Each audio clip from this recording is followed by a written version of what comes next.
फूटा घड़ा। बहुत समय पहले की बात है। एक गांव में एक किसान रहता था। उसके पास दो घड़े थे। उन दोनों घड़ों को लेकर वह रोज सुबह अपने घर से बहुत दूर बहती एक नदी से पानी लेने जाया करता था। पानी भरने के बाद वह उन घड़ों को एक बांस की लकड़ी के दोनों सिरों पर बांध लेता और उसे अपने कंधे पर लादकर वापस घर तक लाता था। रोज सुबह उसकी यही दिनचर्या थी। दोनों घड़ों में से एक घड़ा सही सलामत था, लेकिन दूसरा घड़ा एक जगह से फूटा हुआ था। इसलिए जब भी किसान नदी से पानी भरकर घर तक पहुंचता, एक घड़ा पानी से लबालब भरा रहता और दूसरे घड़े से पानी रिसने के कारण वह घड़ा आधा खाली हो चुका रहता था। सही सलामत घड़े को खुद पर बड़ा घमंड था कि वो किसान के घर तक पूरा पानी पहुंचाता है। दूसरी ओर फूटा घड़ा खुद को नीचा समझता था और हमेशा शर्मिंदा रहता कि वो किसी काम का नहीं है। उसे ग्लानि महसूस होती कि उसके कारण किसान की पूरी मेहनत बेकार चली जाती है।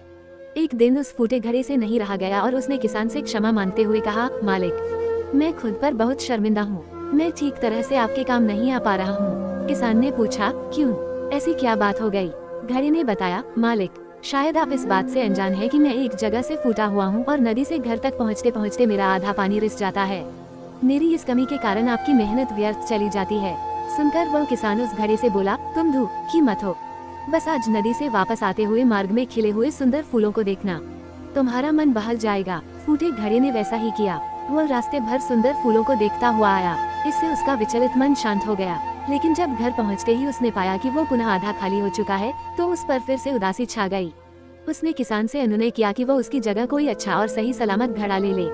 यह सुनकर किसान बोला, क्या तुमने ध्यान दिया कि बांस के जिस सिरे पर तुम बंधे रहते हो, उस ओर के मार्ग में सुंदर फूल खिले हुए हैं, जबकि मार्ग की दूसरी ओर सूखी जमीन है। ऐसा नहीं है कि मैं इस बात से अनजान हूँ कि तुम फूटे हुए हो। यह बात जानते हुए ही मैंने मार्ग के उस ओर सुंदर और रंग बिरंगे फूल लगा दिए। जब मैं नदी से पानी भरकर लाता हूँ, तो तुम्हारे द्वारा उन फूलों को पानी मिल जाता है और वे सदा उस मार्ग को हरा भरा रखते हैं। तुम्हारे कारण ही वह मार्ग इतना सुंदर हो पाया है। इसलिए तुम खुद को कम मत आंको। सीख, कोई भी ऊंचा या नीचा नहीं होता। इस दुनिया में हर इंसान को एक रोल मिला हुआ है, जिसे हर कोई बखूबी निभा रहा है। इसलिए जो जैसा है, हमें उसे वैसा ही स्वीकारना चाहिए और उसकी कमजोरियों के स्थान पर उसकी अच्छाइयों पर ध्यान देना चाहिए।